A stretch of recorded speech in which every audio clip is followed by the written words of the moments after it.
14. La ira de Yod-Ba-Enre se sentía fuerte una vez más. Yod había vuelto, y estaba con ella. Y Yor-Lodran, esa maldita bruja, había cometido un tremendo error.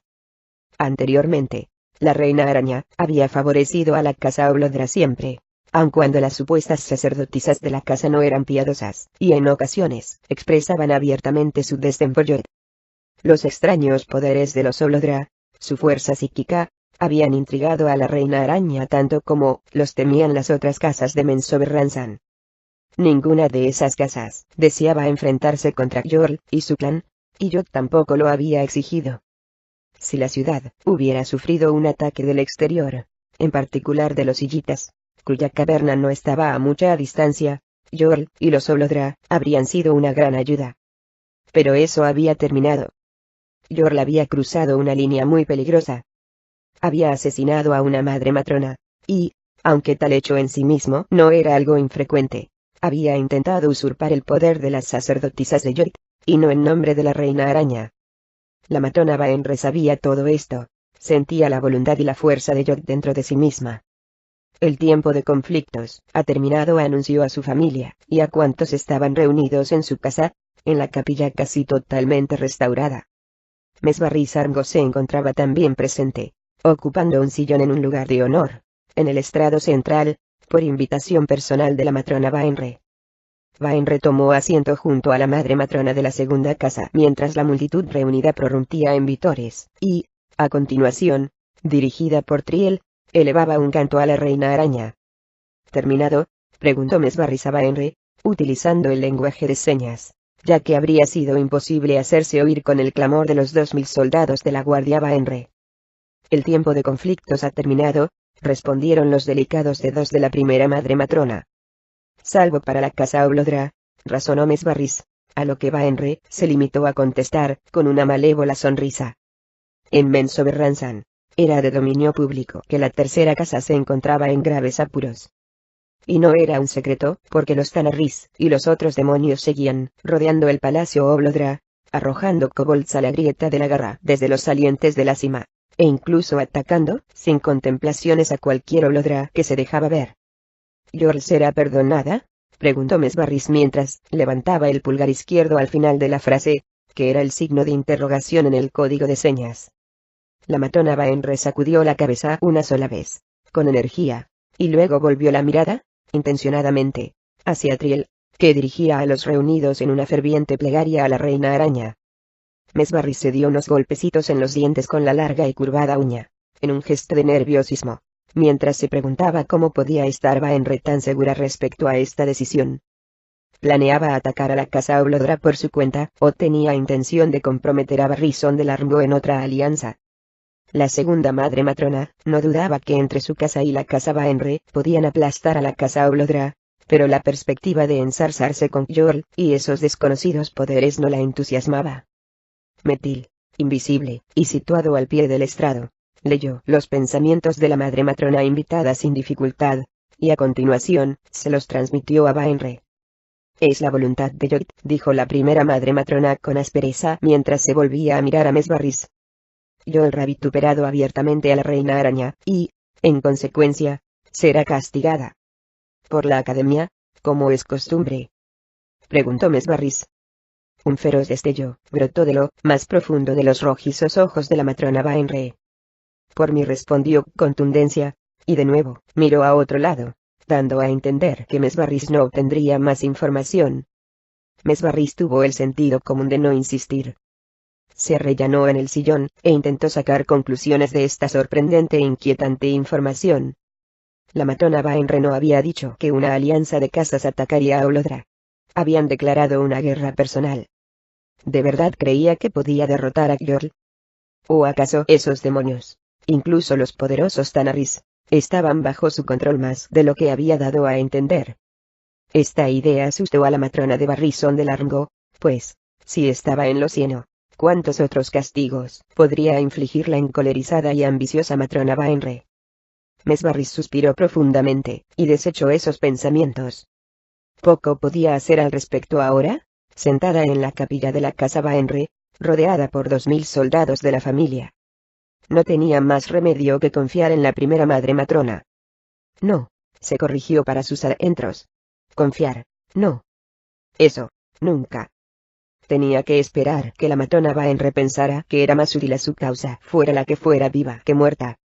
Sentada sobre el disco flotante que brillaba a su lado, la matrona Baenre encabezaba la procesión que había partido de la casa Baenre, descendiendo desde Kellarsor, y ahora atravesaba la ciudad con su ejército, cantando alabanzas a Yod a lo largo del recorrido. Los jinetes de lagartos Baenre, con Verjinjon al mando, flanqueaban al grupo principal, y recorrían el interior y los alrededores de los otros recintos de las casas a fin de asegurarse de que ninguna sorpresa les saliera al paso. Era una precaución necesaria cada vez que la primera madre matrona recorría la ciudad, pero la matrona Baenre no temía ninguna emboscada. Ahora, no.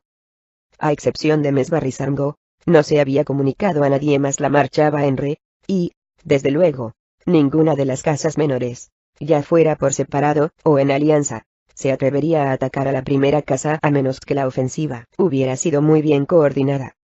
Desde el extremo opuesto de la gran caverna venía otra procesión, también conducida por una Baenre. Triel, Gomf y las otras damas matronas, y los maestros de la Academia Drow, salían de los edificios, llevando a todos sus estudiantes. Por lo general, era este colectivo, la poderosa Academia, el que aplicaba el castigo a una casa por crímenes contra Menzoberranzan, pero en esta ocasión Triel había informado a sus pupilas que iban solo como observadoras, para presenciar la gloria de Yod. Para cuando las dos comitivas se unieron a la concurrencia que aguardaba ya en la grieta de la guerra, su número se había multiplicado por 5. Nobles y soldados de todas las casas de la ciudad habían acudido para presenciar el espectáculo tan pronto como supieron que la casa Baenre y la casa Oblodra zanjarían este conflicto de una vez por todas. Cuando llegaron a la puerta principal del palacio Oblodra, los soldados Baenre formaron un semicírculo defensivo detrás de la primera madre matrona, protegiéndola, no de Yorl y la familia Odran, sino del resto de la concurrencia. Los murmullos cundían. Las manos Dross se movían frenéticamente en acaloradas conversaciones. Y los demonios, conscientes de que una calamidad estaba a punto de sobrevenir, se agitaban con frenesí, planeando sobre el palacio Oblodra, e incluso practicando su magia recobrada con alguno que otro rayo blanco a su lado, o una bola de fuego. La matrona Baenre dejó que la exhibición continuara varios minutos, consciente del terror que causaba en el interior de la casa condenada. Quería saborear estos instantes, disfrutar del olor a miedo que emanaba del recinto de la familia que más odiaba. Entonces llegó el momento de empezar, o, mejor dicho, de terminar. Baenre sabía lo que tenía que hacer. Lo había contemplado en una visión durante la ceremonia precedente al ataque, y, a despecho de las dudas de Mesbarriz cuando la hizo partícipe de ella, Baenre confiaba plenamente en la reina araña, estaba convencida de que era voluntad de Yod que la casa Oblodra fuera aniquilada. Rebuscó entre los pliegues de su túnica, y sacó un trozo de azufre, el mismo pedazo de mineral amarillo que el avatar le había dado para lograr que las sacerdotisas abrieran la puerta al abismo en el salón del consejo regente ubicado en Kellarsor. Baenre alzó el brazo hacia el techo de la caverna, y empezó a flotar en el aire. Hubo una explosión enorme y crepitante, el estallido de un trueno. De repente, se hizo un súbito silencio, y todos los ojos se volvieron hacia la imagen de la matrona Baenre, que flotaba 6 metros sobre el suelo de la caverna. Verjinjon, responsable de la seguridad de su madre, miró a Sosumtuk con expresión desabrida. En su opinión, su madre era muy vulnerable ahí arriba. Sosumtuk se rió de él. Verjinjon era un varón, y no podía comprender que la matrona Baenre estaba más protegida en este momento que en cualquier otro de toda su extensa vida. Yorlodra. Llamó Baenre, y su voz pareció ampliarse, como la voz de un gigante. Encerrada en un cuarto del nivel más alto de la mayor estalagmita del palacio Oblodra, Yorlodra oyó claramente la llamada de Baenre.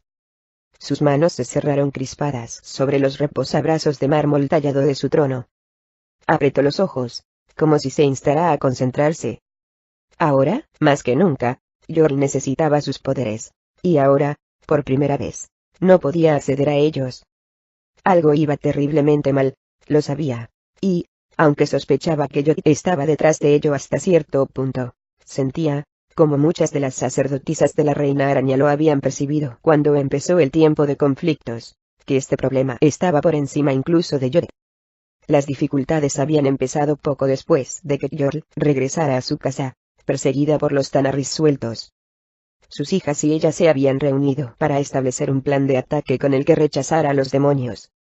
Como siempre, con la eficiencia de las reuniones de los Olodra, el grupo compartió sus ideas telepáticamente, un equivalente a sostener varias conversaciones comprensibles al mismo tiempo.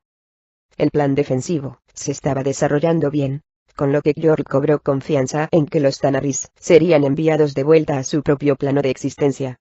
Y, cuando esto se hubiera llevado a cabo, ella y su familia podían ir y castigar debidamente a la matrona Baenre y a las demás.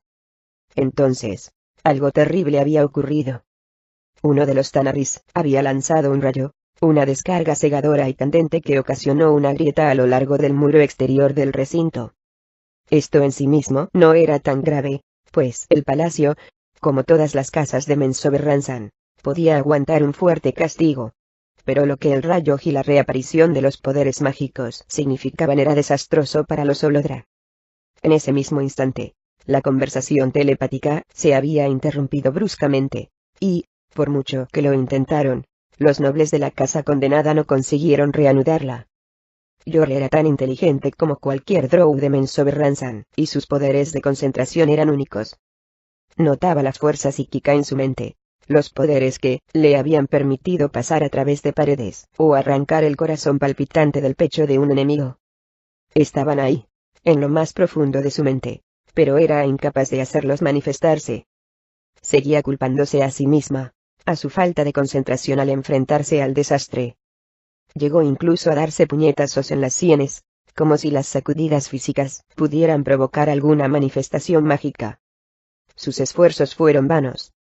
A medida que el tiempo de conflictos llegaba a su fin, a medida que la urdimbre de la magia de los reinos se entretejía de nuevo, tuvieron lugar muchos efectos secundarios, del mismo modo que se crean ondas en un estanque cuando se arroja una piedra. En todos los reinos, de punta a punta, aparecieron zonas muertas de magia, áreas en las que no funcionaba ningún hechizo, o, lo que era peor, no lo hacía como era debido. Otro de esos efectos secundarios estaba relacionado con los poderes psíquicos, los poderes mentales semejantes a la magia. Seguían allí, como lo notaba Yorl, pero hacer que esa fuerza se manifestara requería una vía mental distinta de la anterior. Los Illitas, como Metil había informado a la matrona Baenre, ya habían encontrado esa vía, y sus poderes funcionaban casi al 100%. Pero ellos eran una raza de psíquicos, que, además, poseían una inteligencia colectiva. Los Illitas ya habían realizado los ajustes necesarios para acceder a sus poderes psíquicos, pero Yorl Lodran y su otrora poderosa familia no lo habían hecho. Así, la matrona de la tercera casa permanecía sentada en la oscuridad, con los ojos apretados, concentrándose. Oyó la llamada de Baenre y supo que, si no salía, Baenre entraría a buscarla. Con el tiempo, Yorl habría encontrado la solución al acertijo mental. En un mes, quizás, habría empezado a manifestar sus poderes de nuevo. Pero Yorl no disponía de un mes. Ni siquiera de una hora. La matrona Baenre notaba la magia palpitante en el corazón del trozo de azufre, un calor interno que se incrementaba rápidamente. Se quedó pasmada cuando su mano se movió motu propio, como si el azufre la indujera a variar el ángulo. Baenre asintió con un gesto. Comprendió que alguna fuerza más allá del plano material, alguna criatura del abismo, y quizá la propia Yogit, guiaba el movimiento. La mano se alzó, situando el palpitante trozo de mineral en línea con el nivel superior de la torre más alta del palacio Oblodra. ¿Quién eres?, preguntó. Soy Ertu, llegó la respuesta a su mente. Baen reconocía ese nombre, sabía que la criatura era un valor, el más terrible y poderoso de todos los Tanaris. Yot la había pertrechado bien. Percibió la pura maldad de la criatura, acumulándose dentro del azufre, sintió crecer la energía hasta un punto en que pensó que el trozo de mineral explotaría y haría aparecer a Ertu a su lado. Tal cosa era imposible, por supuesto, pero ella no lo sabía. Lo que notaba era el poder del propio artefacto, ese trozo de azufre en apariencia inocuo, impregnado de la magia de Yogit y manejado por la mayor sacerdotisa de la reina araña en todo Menzoberranzan. Puramente por instinto, Baenre abrió la mano, con la palma hacia arriba, y el azufre lanzó una línea de luz ardiente, amarilla y chisporroteante. Golpeó la pared en lo alto de la torre Oblodra, la misma pared que separaba a Gjorl de Vaenre. Unas líneas de luz y energía rodearon el pináculo de la estalagmita, chisporroteantes, y, mordiendo la piedra, desbarataron la integridad del lugar. El azufre volvió a la quietud anterior, liberada ya la descarga de energía aparentemente viva, pero Vaenre no bajó la mano ni apartó la mirada sobrecogida del muro de la torre. Tampoco lo hicieron los 10.000 elfos oscuros que estaban detrás de ella. Ni Gjorl Lodra, que de pronto podía ver las líneas amarillas de destrucción a medida que se abrían paso a través de la piedra. Todos los habitantes de la ciudad dieron un respingo generalizado cuando la parte alta de la torre explotó en fragmentos minúsculos que salieron despedidos. Allí estaba Gjorl, todavía sentada en su trono de mármol negro, repentinamente a descubierto, mirando fijamente la ingente ocurrencia. Muchos de los tanarrisalados se zambulleron en picado alrededor de la vulnerable madre matrona, pero no se aproximaron demasiado, temerosos, y con razón, de la ira de Errtu, si lo privaban de un solo instante de diversión. Gjorl, siempre orgullosa y firme, se levantó del trono, y caminó hacia el borde de la torre. Recorrió con la mirada la muchedumbre, y tanto era el respeto que muchos Dross, incluso madres matronas, tenían a sus poderes, que bajaron la vista al sentir sobre ellos la mirada escrutadora, como si desde su encumbrada posición estuviera decidiendo quién sería castigado por este ataque. Por fin, la mirada de Gjorl se detuvo en la matrona Vaenre, que no se acobardó ni apartó los ojos. ¿Cómo te atreves? Bramó Gjorl, pero su voz sonó insegura. ¿Cómo te atreves tú?, replicó la matrona Vaenre, con una voz tan fuerte que levantó ecos en las paredes de la caverna. Has abandonado a la reina araña. Al abismo con Jokit, que es donde le corresponde estar, replicó Gjorl obstinadamente, y fueron sus últimas palabras. Vaenre levantó más la mano, y notó la siguiente manifestación de poder, la apertura de una puerta entre los planos. No surgió otro rayo de energía ni ningún tipo de fuerza visible, pero Gjorl acusó su efecto intensamente. Intentó gritar una protesta, pero solo logró articular un quejido, seguido de un borboteo mientras su rostro se retorcía y se alargaba. Intentó resistir, controlar el pánico y concentrarse de nuevo en manifestar sus poderes.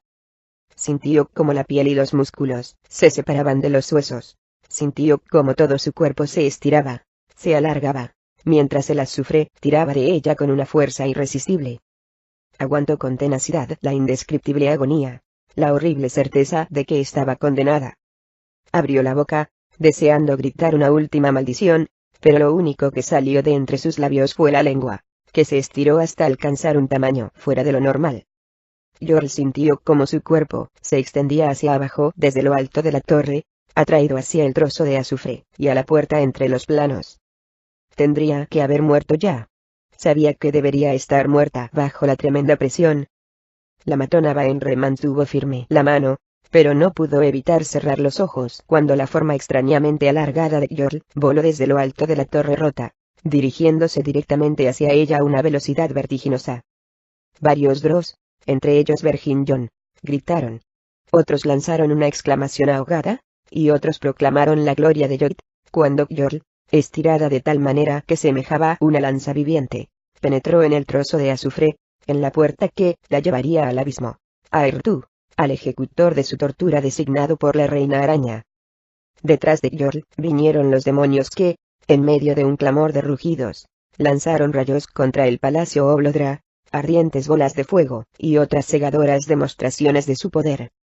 Obligados por Errtu, sus cuerpos se alargaron y volaron hacia el trozo de azufre, y la matrona Vaenre, que para combatir el terror lo transformó en una sensación de puro poder. En cuestión de segundos, todos los demonios, incluso los tanarris más grandes, habían desaparecido. Vaenre seguía notando su presencia, transformada de algún modo en el núcleo del azufre. De repente, la quietud reinó de nuevo. Muchos elfos oscuros se miraron entre sí, preguntándose si el castigo había finalizado, si se permitiría sobrevivir a la casa Oblodra al mando de una nueva cabecilla. Los nobles de varias casas intercambiaron señales con las manos, expresando su preocupación de que Vaenre pusiera a una de sus hijas al frente de la tercera casa, afianzando aún más su posición en la ciudad.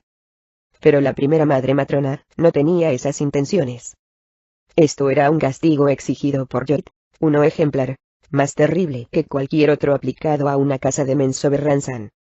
De nuevo, siguiendo las instrucciones telepáticas de Ertu, la matrona Baenre arrojó el palpitante trozo de azufre a la grieta de la garra, y cuando las aclamaciones de los elfos oscuros, que pensaban que la ceremonia había terminado, se alzaron a su alrededor, la madre matrona levantó los brazos y los instó a presenciar la ira de Lloyd. Los reunidos notaron los primeros temblores bajo sus pies, en la grieta de la garra. Transcurrieron unos segundos cargados de tensión, en un profundo e impresionante silencio. Una de las hijas de Gjorl apareció en la plataforma abierta de lo alto de la torre rota. Corrió hacia el borde, gritando, suplicando a la matrona Baenre. Un instante después, al no tener respuesta de Baenre, miró hacia un lado, hacia una de las fisuras de la profunda grieta de la garra. Sus ojos se desorbitaron, y su grito fue el más espeluznante jamás oído por un drow. Desde su ventajosa posición, proporcionado por el hechizo de levitación, la matrona Baenre siguió su mirada y fue la primera en reaccionar, levantando más los brazos y aclamando el nombre de su diosa con éxtasis. Un instante después, la multitud reunida lo comprendió. Un inmenso tentáculo negro serpenteó por el borde de la grieta de la garra y se deslizó sinuoso por detrás del palacio Oblodra. Como una ola, los elfos oscuros retrocedieron, tropezando unos con otros, mientras el monstruoso apéndice de 6 metros de grosor se extendía por detrás, por el costado y por la parte delantera del muro para dirigirse de nuevo hacia la cima. Baenre, suplicó la desesperada y condenada Oblodra. Habéis negado a Lloyd, replicó la madre matrona con calma. Sufrid ahora su cólera. El suelo de la caverna tembló levemente cuando el tentáculo, la iracunda mano de Lloyd, se cerró con fuerza en torno al palacio Oblodra. El muro se combó y se desplomó a medida que el horrendo apéndice estrechaba su cerca demoledor. La hija de Gjorl saltó de la torre cuando la construcción empezó a desplomarse también. Consiguió eludir el tentáculo, y seguía con vida, aunque malherida, en el suelo, cuando un grupo de elfos oscuros llegó junto a ella. Utegentalarngo se encontraba en ese grupo, y el fornido maestro de armas apartó a los otros a empellones, impidiendo que remataran a la infortunada sacerdotisa. Levantó a Laudra en sus fuertes brazos, y, a través de los llorosos ojos, la maltrecha mujer lo miró, e incluso logró esbozar una débil sonrisa, creyendo que había acudido a salvarla. Utegental se rió de ella, y, levantándola en vilo sobre su cabeza, echó a correr, y la lanzó por encima del tentáculo, de vuelta a los zarandeados escombros que habían sido su casa. Las aclamaciones, los gritos, eran ensordecedores, como también lo fue el fragor cuando el tentáculo barrió lo que había sido la casa Oblodra, tanto estructuras como drows, hacia el fondo de la cima.